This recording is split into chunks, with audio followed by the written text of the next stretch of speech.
Hi, I'm Lisa Dalton, and it's Saturday, Saturn Day, Saturn Day. Our color is blue, Saturn Day, and our sound is ooh, ooh, and blue, Saturn Day, yes. Here we have Saturn, Saturday, Sabado, blue, ooh, is our day. So in this fourth day, we are thinking about the fact that it is the fourth day, and we have Saturn, which is a kind of an ancient time for perhaps one could think of it as when the first images of bodies began from a very ancient time. And in this review, this flyback, these special holy days, these sacred nights, can we get curious about how Saturn relates to what is the fourth day, which is the element of Sagittarius. And we have Sagittarius with our, archer kind of thing. And the Sagittarius has an association with the archetype of the archai. And it's very interesting because for this archai, which is if we take the imaginary body of the archangels we spoke of yesterday, we spoke of these archangels being able to help individuals and groups come together. And above that, you imagine in the governing structures of this image of these independently existing spiritual beings, that the archive sort of developed on Saturn. Very interesting. And if they developed on Saturn and they hold kind of what we call the time, they hold this zeitgeist, the overall spirit of these times. And so as we go on into these 12 days, we're looking at a larger and larger view. So we're really looking not just at our neighbor or not just at ourselves, but now we're looking at the larger essence. And can we connect with an imaginary body, put on an imaginary body? In this case, for this color, we have, I should mention for the Saturn, we have this beautiful blue, right? I mentioned that. But for our Sagittarius area, we are in this lighter shade of violet peach. And we have here in this Sagittarius area there. And our center is, sorry, I'm over here, wrong one there. That's yesterday's. So the Sagittarius here in our center is in the thigh, right? So the thigh, right? And that peach, that sort of violet peach blossom.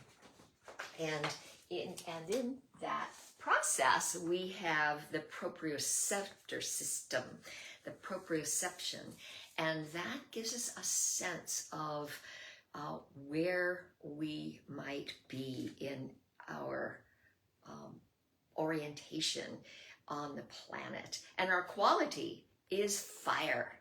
So when we think about this violet peach blossom, and imagine an atmosphere of violet peach blossom, and a quality of movement that has radiation in it, warmth and fire, and a center in the thighs, and we have these gestures of g and k and how they come together to give us a certain kind of clarity. And in that archer, we have a sense of focus. So our real virtue of the day, the sensation that we'd like to get is and understand is of controlling or managing our thinking forces. Can we focus our thinking forces? Can we have the self-discipline to manage our thoughts? Do our thoughts keep going into a fearful place? We're looking now at moving backwards the 4th day. We're going in reverse around the year September. So how were your thinking forces in September? Were you able to make the shift from this summertime beginning into the fall, preparing for the courage needed to be able to make it through the dark winter? When we look at the archive, did you allow world forces and world thoughts and the zeitgeist of the time to stress you out? Were you able to stay focused on what you yourself are divinely able to do? When you connect with those archive, can you contribute in a positive way to the overall zeitgeist? Can you reflect on that? Overall, what did you like about the whole past year of how you related to the world as a larger whole? What were your areas where you felt maybe you could strengthen, maybe you could do better? What might you have changed? And what was your favorite thing about being in the world at this time? And if you've been struggling with the zeitgeist, the energy of the time, take aim, right, at your thoughts. See if you can manage and engage the self-discipline to direct your thinking forces to a place which is going to bring you and those around you and the larger cosmic whole of the earth and what we're doing here to a better place. Controlling your thoughts in Chekhov's world is very heavily relying upon, over here behind this little bulletin board, the 4 brothers of art. To see beauty, to choose beauty, and to allow your breath to bring ease, to fill that personal atmosphere and carry a personal atmosphere that radiates with fire, the ease, because you see beauty everywhere. Every time your thoughts go to darkness and go to judgmentalism of what is happening in these times, can you choose beauty? Can you think, ask, what is, and have the self-discipline? Where is the beauty in this moment? And can I be at ease with what it is now to be present? How much of our ease was lost worrying about the future and being frustrated over past events? So can we stay present in the now time? And can we find the beauty, the ease, and the feeling of wholeness? Our role in the wholeness of the world, in the form of the world. Find the beef, beauty, ease, entirety, and form, with the support of the archive, who are doing their best to help all of us align with the needs of the time.